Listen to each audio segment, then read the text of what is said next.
by telling it. It does not daily increase, but daily decrease. The height of cultivation always runs to simplicity. With these lines of intellect, I would like to wish you all a very good afternoon. A very good afternoon to all the galaxy of intellectuals present here. Mr. Devendra Kumar Tyagi, Assistant Director, MSME Development Office, JNK. Mr. Rajesh Kumar, Assistant Director, MSME Development Office, JNK. Chief Coordinator, Sir, YCT, Engineer B.R. Verma. HODs of all the departments, faculty members, and dear students. Today, we all have gathered here for a workshop on Entrepreneurship Awareness Program, EAP. To further continue the event, I would like to invite Engineer Neeraj Pandita Sir, HOD Mechanical, to kindly come upon the stage for the formal welcome address.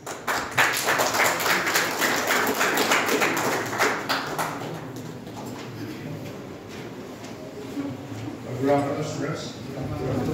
I hope your exams must have gone well. So, in this respect, now this is you can say your engineering is approaching towards the end. So, in this case, there are a lot of opportunities now which will arise. First of all, some may go for higher studies, some may start, or you can say some may go for start preparing for government jobs, some may go for corporate sector. But one sector is there which you should focus on. That is the focus of the present government as well as that is the need of the time. So this time we are conducting a workshop on your entrepreneurship.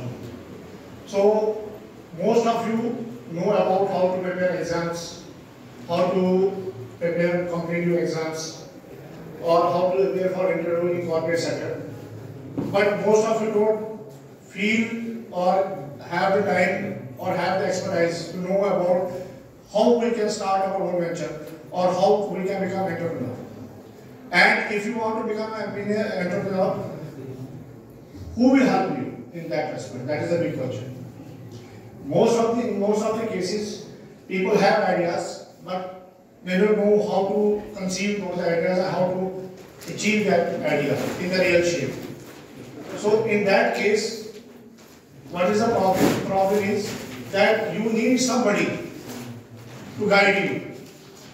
So in that respect, today, the Assistant Director in MSME Government of India and Shri Devendra Kumar Tyagi ji is also Assistant Director in MSME Government of India. I welcome you, sir. It's a pleasure to welcome you and address the students and address the problems which they may face in the future. Well, if you want to become entrepreneurs, what are the government schemes? What are the benefits you will get from the government side? What are the benefits you will get from the banks or BIC? So one need to know all about that. Before deciding anything, you should know what to do and how to do. And these people are here to guide you. That what you should, if you have any plan, so how you can turn that plan into a reality. Thank you very much, sir. I once again welcome you. And now we can start the program.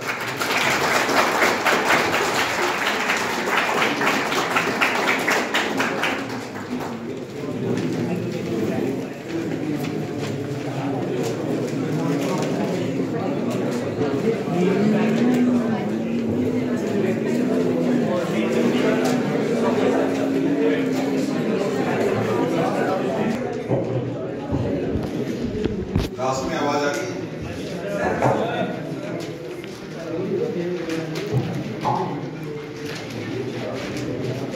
Good morning to all of you. आज सब यहाँ पे एकत्रित हुए हैं entrepreneurship awareness programme, जैसा कि आप बैनर में देख रहे होंगे।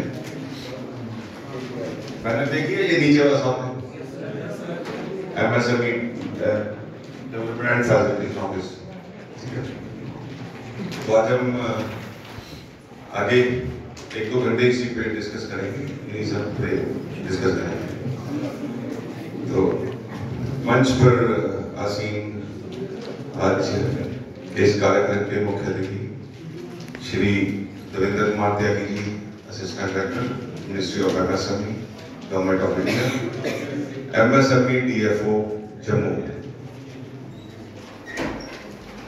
Shri BR Verma ji, chief coordinator YCP Jammu, faculty members, हमारे लीड डिस्ट्रिक्ट मैनेजर जो कि अभी आपके साथ आ जाएंगे थोड़ी देर में, GMDIC office, district industrial centre से ऑफिसर्स और फैकल्टी ऑफ दिस इंस्टीट्यूट और प्यारे बच्चों, पहले तो आज के इस कार्यक्रम के आप सबका बहुत बहुत स्वागत है और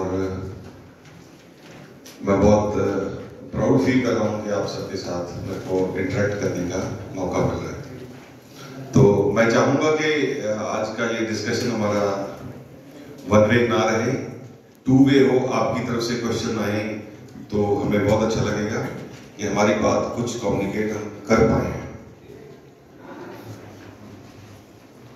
और जैसे जैसे डिस्कशन बढ़ेगी काफी क्वेश्चंस राइज भी होंगे, उन क्वेश्चंस का रिप्लाई करने की हम लोग कोशिश करेंगे। हो सकता है कि कुछ के ना भी कर पाए तो उनको फ्यूचर टाइम के लिए रखेंगे डिस्कशन के लिए।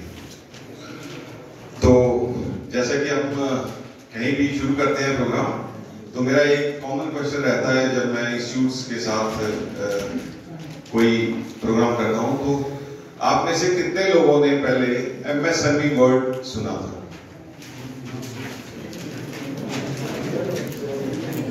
MSME वर्ड, थोड़ा सा एक MSME वर्ड पे कुछ क्या सुना था आपने?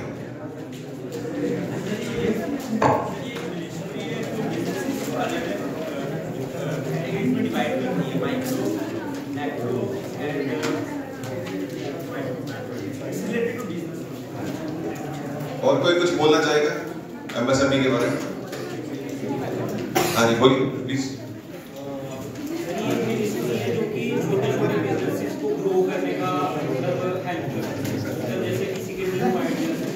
स्टार्टअप है तो वो स्टार्टअप को कैसे स्टार्ट करें, अपने क्या प्लान है? Good good, very good. आप काफी क्लोज हैं, बहुत सही रिप्लाई दिया दोनों बच्चों ने। Thank you sir.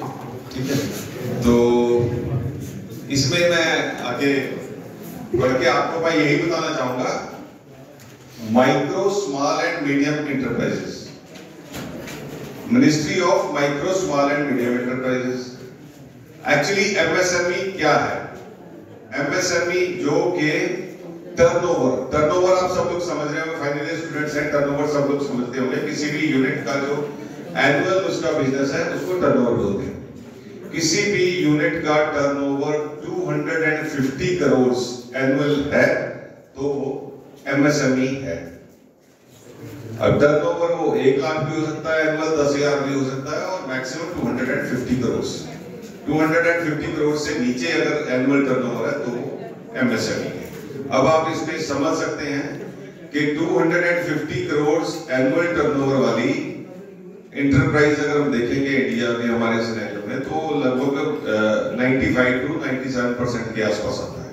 ओनली 3% जो यूनिट्स हैं वही लार्ज में है। जम्मू कश्मीर के MSME का सिनेरियो अगर आगे हम प्रेजेंटेशंस में देखेंगे कि कितने यहाँ पे रजिस्टर्ड MSMEs हैं। अगर आप एक सिंपल सुई धागा लेके कुछ एक कढ़ाई का भी काम करते हैं, आपके पास पीसेस आते हैं, उसमें थोड़ा सा सुई धागे से काम करते हैं और वो आप ₹1 करोड़ तक का इन्वेस्टमेंट है और आपका 10 करोड़ का टर्नओवर है तो आप माइक्रो है। Up to 1 crore plant and machinery में, up to 10 crore plant and machinery में है, और आपका 50 करोड़ आपका 50 करोड़ आपका इसमें टर्नओवर है तो आप स्मॉल है। प्लांट एंड मशीनरी में आपका 50 करोड़ है और टर्नओवर आपका 250 करोड़ है तो आप मीडियम है।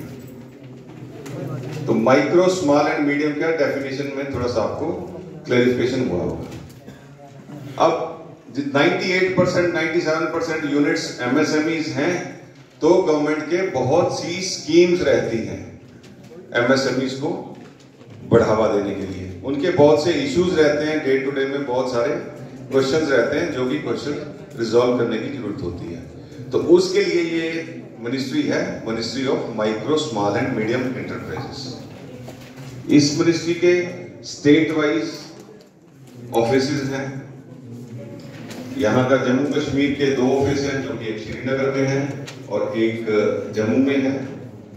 जम्मू ऑफिस जो है वो लद्दाख रीजन और जम्मू रीजन, और जम्मू वाला ही मेन स्टेट डायरेक्टरेट है, उसके जुरिडिक्शन में पूरा जम्मू कश्मीर और लद्दाख रीजन आता है। ऐसे ही हर स्टेट में किसी में 1 है, किसी में 2 है, किसी में 3 ऑफिस है। सेंट्रल टूल रूम्स सुना होगा आपने, सेंट्रल टूल रूम्स लुधियाना में जो कि सेंट्रल टूल रूम है। सेंट्रल टूल रूम्स भी हमारी मिनिस्ट्री के बहुत सारे हैं। KVIC khadi village industry mission वो भी हमारी मिनिस्ट्री का ही है। NSIC वो भी हमारी मिनिस्ट्री का ही है। बहुत सारे ट्रेनिंग इंस्टीट्यूट्स भी हैं हमारी मिनिस्ट्री के, तो वो भी आपको अभी प्रेजेंटेशन में सारा बता दिया जाएगा। तो हमारी मिनिस्ट्री का मेन फोकस रहता है कि MSMEs के रेगुलर रूटीन इश्यूज में कैसे उनको हेल्प किया जाए, उनका कॉम्पिटिटिव बनाने के लिए अलग अलग स्कीम्स बनाई गई हैं, उनको टेक्नोलॉजिकली अपग्रेडेशन करने के लिए रूटीन में कुछ ना कुछ स्कीम्स आ देती हैं, और उनके इश्यूज हैं मार्केटिंग के, उनको अपना प्रोडक्ट शोकेस करना है, प्रोडक्ट मार्केट करना है, तो उसके लिए हमारी मिनिस्ट्री की अलग अलग स्कीम्स हैं। जैसे कि अगर कोई अपने यहाँ का कश्मीर का कोई प्रोडक्ट बनाता है और उसको एग्जिबिट करना है कहीं, चेन्नई जाना है सपोज, तो उसके लिए काफी खर्चा होता है, तो हमारी मिनिस्ट्री उसमें भी उनको रिइंबर्स करती है कि वो जाके अपने प्रोडक्ट को एग्जिबिट कर सकें। और उनको कोई नई टेक्नोलॉजी लेनी है, उस टेक्नोलॉजी के लिए भी हमारी मिनिस्ट्री असिस्ट करती है, और उस टेक्नोलॉजी के लिए भी हमारी मिनिस्ट्री असिस्ट करती है, और ताकि वो लोग और कॉम्पिटिटिव हो सके। तो इस तरह की अलग अलग स्कीम्स रहती हैं। कई बार तो ऐसा है कि आपने घर में अपनी तरफ से इनोवेट किया और आपने पॉइंट निकाल लिया कि नहीं अभी हो जाएगा, सर्टिफिकेशंस लेनी होती है, तो उस पैसा चाहिए है, सबसे बड़ी बात तो जमीन चाहिए, तो कैसे करेंगे हम लोग काम, तो उसके लिए ये सब डिपार्टमेंट्स हैं। मिनिस्ट्री ऑफ MSME हमारा ऑफिस जम्मू में है ही है, वो अभी आपको सारा मेल ID और सारे कॉन्टैक्ट डिटेल्स भी आपको दे देंगे। GMDIC general manager district industrial centre, जो कि हर ऑफिस में, हर डिस्ट्रिक्ट में एक उसका ऑफिस होता है, आप उसके पास जा सकते हैं। KVIC ये तीसरा ऑफिस है। लीड डिस्ट्रिक्ट मैनेजर ये चौथा ऑफिस है। ये 4 ऑफिसेज होते हैं जो शुरुआत में आपको चाहिए होते हैं। इन ऑफिसेज में अगर आप अप्रोच करना सीख गए तो आपके सारे काम रिजॉल्व हो जाएंगे और आप इजीली चीजों को एग्जीक्यूट कर सकते हो। 10 लाख तक का लोन जो है वो तो ऐसे ही गवर्नमेंट ने कोलेटरल फ्री किया हुआ है। कोलेटरल फ्री का मतलब होता है कि आप बैंक में लोन जाते हैं तो वो बोलता है कि मॉर्गेज में कुछ जमीन प्रॉपर्टी कुछ आप दीजिए। अब आप सब यंगस्टर्स हैं, मेरे को नहीं लगता कि जमीन प्रॉपर्टी आपके नाम की होगी, और पेरेंट्स हमारे ऐसे हैं कि वो जल्दी मानते नहीं हैं मॉर्गेज करने के लिए, लोन लेने के लिए। तो 10 लाख तक का तो आपको बिना कोलेटरल के लोन इजीली मिल जाएगा। तो 10 लाख तो ये आपका प्रोविजन हो गया यहां से काम स्टार्ट करने के लिए। और उसके बाद अगर आपका कुछ आइडिया, स्पेशल आइडिया लगता है कि थोड़ा सा आइडिया में अलग से है, तो उस आइडिया को अगर आप हमारे इंक्यूबेशन सेंटर्स में लेके जाते हैं और आइडिया अगर आपका पास हो जाता है तो आपको 15 लाख रुपए की ऐसे ही गवर्नमेंट की तरफ से ग्रांट मिल जाती है उस आइडिया को प्रोटोटाइप में बदलने के लिए। जैसे यहाँ पे हमारे सारे NITs, सारे IITs by default ministry of MSME की तरफ से इंक्यूबेशन सेंटर से हैं। लिस्ट आप देखना चाहेंगे कॉलेजेस की, वो हमारी वेबसाइट पे है, वहां से भी आप लोग निकाल सकते हो इंक्यूबेशन सेंटर्स की। आपको अपना आइडिया भेजना होता है, किसी भी फील्ड का हो, और हमारी एक्सपर्ट कमेटी रहती है उस फील्ड की। अगर आपका आइडिया मैकेनिकल है तो मैकेनिकल की रहेगी, इलेक्ट्रॉनिक्स का तो इलेक्ट्रॉनिक्स की रहेगी, फूड का है, फार्मा का है, उस तरह की एक्सपर्ट कमेटी दिल्ली में रहेगी। वो कमेटी उस आइडिया को अप्रूव कर देगी। जैसे आइडिया अप्रूव होगा आपको 15 लाख रुपया गवर्नमेंट की तरफ से मिल जाएगा उस आइडिया को प्रोटोटाइप में बदलने के लिए। जो भी खर्चा होगा उसमें आपका मेहनताना भी होगा और आपका खर्चा भी होगा। और उस कॉलेज को, उस इंक्यूबेशन सेंटर को ऑलरेडी गवर्नमेंट ने मशीनें दे रखी हैं, उनको ऑलरेडी फंड किया जा चुका है। और अगर आपके 2 आइडियाज आपके अप्रूव हो जाते हैं और वो 2 आइडिया उस इंक्यूबेशन सेंटर से निकलते हैं तो उस इंक्यूबेशन सेंटर को 1 करोड़ रुपया फर्दर 2 आइडियाज के लिए मिल जाएगा कि उसकी मशीनरी वगैरह वो लोग लेके उस पर एक्सपर्ट एडवाइस दे सकते हैं। आपको कहीं बाहर जाना है, फॉरेन से किसी एक्सपर्ट को बुलाना है, उन सब चीज़ों में वो पैसा खर्च होता है। और आपका आइडिया अगर पेटेंट होने लायक है, पेटेंट होता है, तो पेटेंट के लिए इंटरनेशनल पेटेंट है तब भी आपको पैसा मिलता है 5 लाख के आसपास, और इतना ही खर्चा होता है।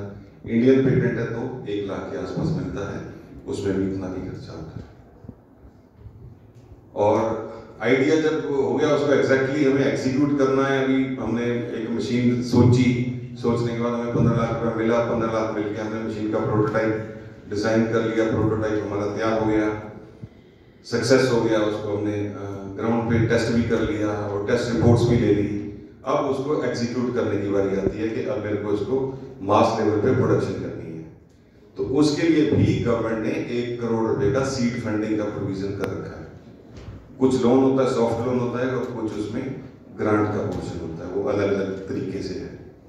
नहीं है तो आप इंक्यूबेशन सेंटर के साथ मिलके ही प्रोडक्शन कर सकते हैं और उनको अकॉर्डिंगली आप उनके साथ एमओयू कर सकते हैं कि मैं प्रोडक्शन करूंगा ये फैसिलिटी सर यूज करके इंक्यूबेशन सेंटर की, और ट्रायल करूंगा। अगर ये ट्रायल करूंगा और सक्सेस हो गया तो फिर मैं अपना यूनिट खोलूंगा। तो उसमें से आप पैसा उसको इंक्यूबेशन सेंटर को भी दे सकते हो।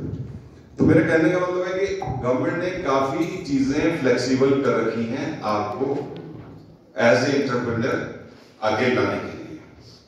अब बात यह है कि आपके दिमाग में अगर कोई आइडिया आता है, अगर ऐसी सोच आती है तो आप डिस्कस कर सकते हैं, क्योंकि चीजें जो आइडिया जो दिमाग में आएगा वो तो 2 काम होगा, या वो छुप जाएगा या छप जाएगा। तो अगर आप बात करेंगे तो हो सकता है वो छप जाएगा, अगर आप बात नहीं करेंगे तो वो छुप जाएगा, और छुपा हुआ आइडिया किसी के काम नहीं आएगा, ना आपके काम आएगा ना सोसाइटी के, समाज के काम आएगा। इसलिए उस आइडिया को कोई पॉइंट है तो आप लोग खुल के डिस्कस कर सकते हैं। आप वेल मैच्योर सारे लोग हैं और मैं नहीं चाहता हूँ कि कोई ऐसी बात छुपी की छुपी यहाँ पे रह जाए, क्योंकि एक्सपर्ट लोग सारे बैठे हैं तो हम लोग उस पर डिस्कस कर सकते हैं। तो नेक्स्ट क्या है कि इशू आता है कि हम सकते हैं, बाद में भी हम लोग बात करेंगे। तो इसके साथ ही मैं बुलाना चाहूँगा देवेंद्र कुमार त्यागी जी, असिस्टेंट डायरेक्टर, वो आके प्रेजेंटेशन देंगे। Sir please.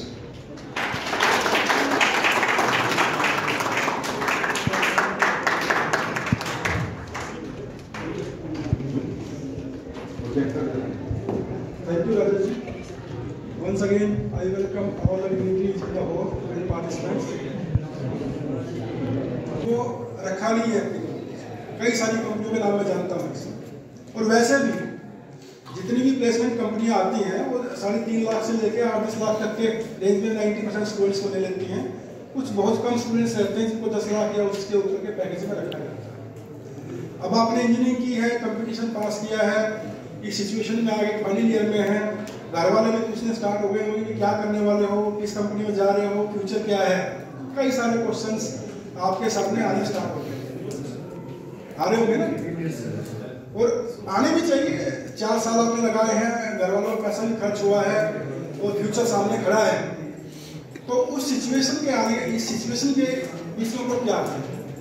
ठीक है, अगर प्लेसमेंट हो जाए 2-4 चुप हो जाए, थोड़ी देर रुक जाओ, आधा घंटा 20 मिनट हो जाएगा पास में। जम्मू कश्मीर अभी धारा 370 हटने के बाद में सबसे बढ़िया प्रदेश है जहाँ सेंट्रल गवर्नमेंट का फोकस है।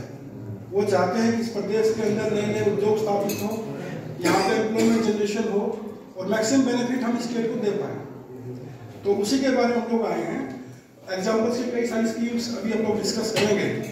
ठीक है, अगर आपको काम मिलता है, अगर आपको सर्विस मिलती है और एक्सपीरियंस के लिए आप 1 साल 2 साल 3 साल सर्विस करना चाहते हैं तो करें, नहीं तो मैं समझता हूँ कि सर्विस कोई बहुत बढ़िया चीज़ नहीं है।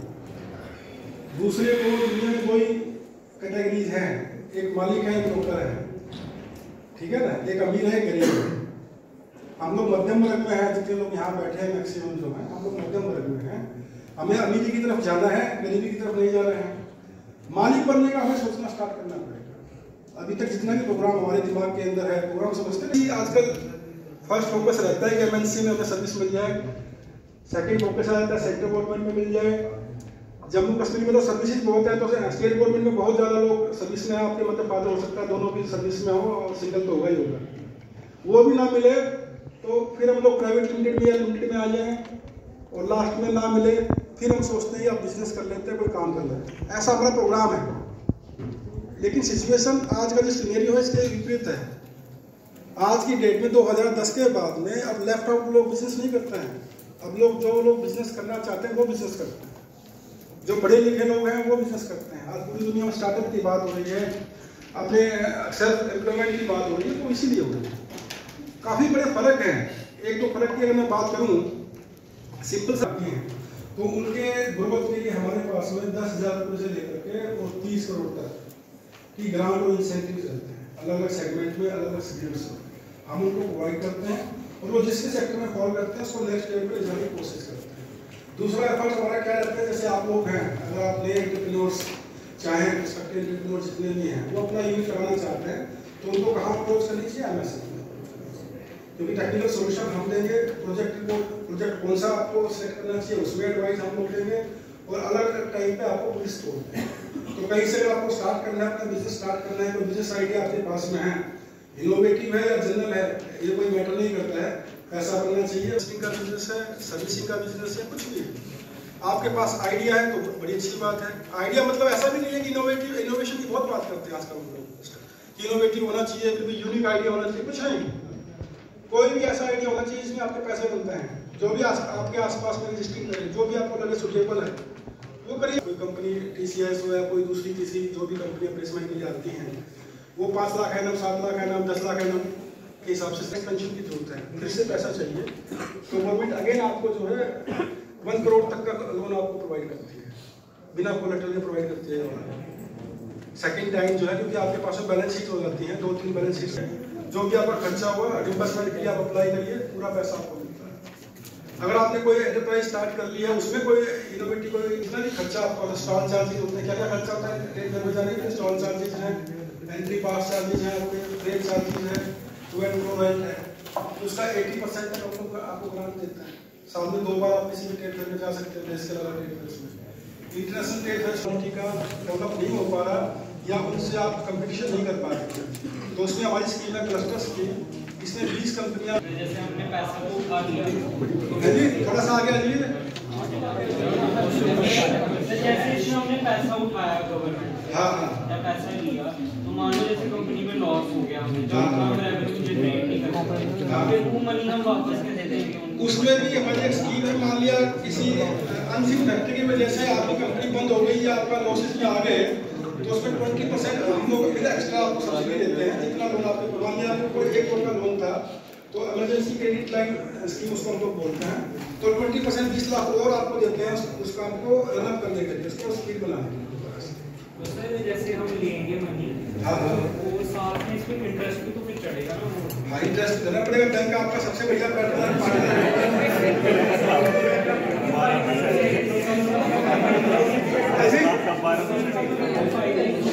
घर में बैठे क्या फायदा है?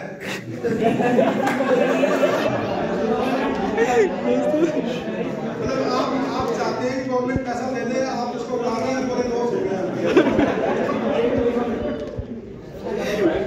जो आपको पैसा देगा ना, बाकी सब लोगों का पैसा हो वो आपको देगा, बाकी सब लोगों के लिए भी बैंक की रिस्पॉन्सिबिलिटी है ना, इसीलिए उसको इंटरेस्ट तो आपको देना पड़ेगा। देखिए, लेकिन गवर्नमेंट सब्सिडी दे रही है ना, कोई सब्सिडी वाला नहीं करते, घर के लोग भी उसी बच्चे को पैसा देते हैं जिसको लगता है कि सही से यूज करेगा उसका, जिसका लगता है वो लाने का उसको घर भी पैसा नहीं देते हैं। तो बैंक कैसे देगा?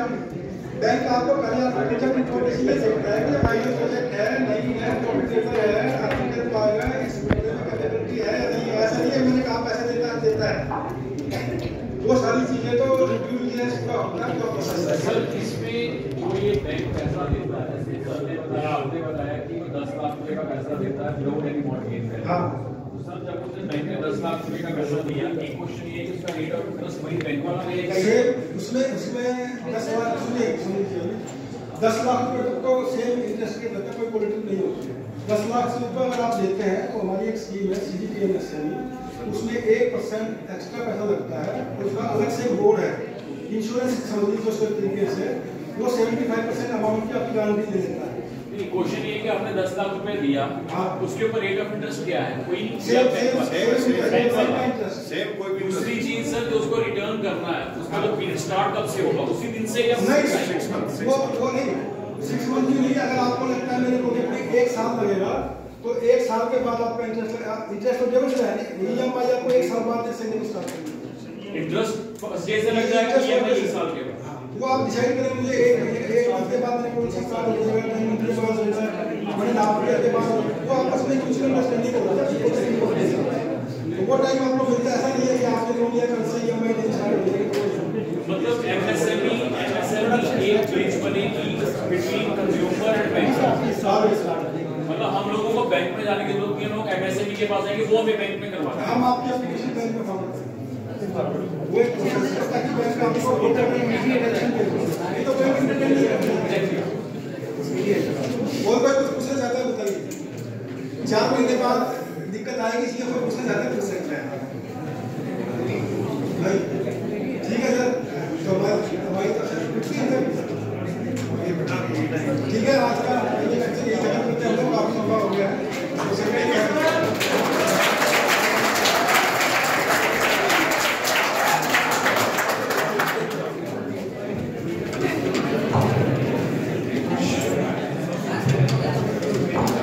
Thank you so much, sir, for enlightening our students. Memories can change the shape of the room. Memories cannot be distorted. So, to have the memories of this event, let us further continue with the memento ceremony.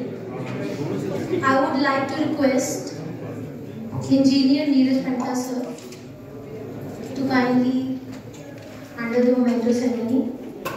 I would like to request Chief Coordinator YCT, Engineer D.R. Verma, sir, to kindly present the memento to Mr. Devendra Kumar Tyagi.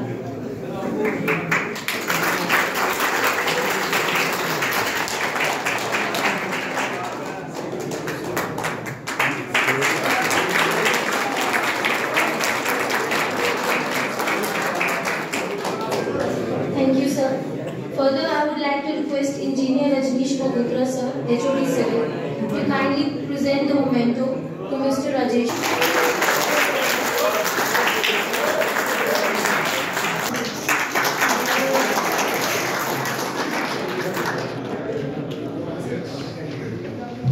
Thank you so much. It is an immense pleasure for me to be stand in front of all of you and propose a formal vote of thanks to the very renowned persons from MMSC department, Shri Rajesh Kumar ji, Assistant Director MSME, and Shri Tyagi sir, who has spared his precious time and between with us and enlighten our students how they can start your venture. I think जिसकी हम लोगों को जरूरत पड़ी shortly आप लोगों को पढ़ने वाली है। जैसे कि अपने लेक्चर में सर ने एड्रेस किया कि अभी तक तो आप लोग इंजीनियरिंग कर रहे हैं, अभी तक from MSc department who spares precious time and within us. So sir, from the entire team of Yogananda College of Engineering and Technology, the management side, the director, the coordinator, the head of the departments, wholeheartedly thank you so much sir. You are with us and enlighten the students.